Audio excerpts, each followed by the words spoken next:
I'm happy to report that we made substantial progress between the United States and China in the very important trade talks. U.S. Treasury Secretary Scott Bessent said on Sunday U.S. officials reached a deal with China to cut the trade deficit. He offered optimism and promised more details to come after 2 days of negotiations concluded in Geneva. Uh, we will be giving details tomorrow, uh, but I can tell you that the talks were productive. Neither Bessent nor U.S. Trade Representative Jamieson Greer took questions from reporters. The meeting was the first face to face interaction between senior U.S. and Chinese economic officials since U.S. President Donald Trump took office.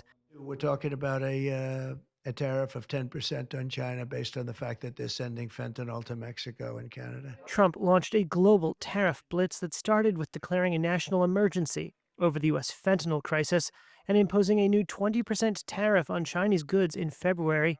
The president then followed with a 34% reciprocal duty on Chinese imports in April, and subsequent rounds pushed the rates into triple digits, bringing nearly $600 billion in two-way trade to a standstill.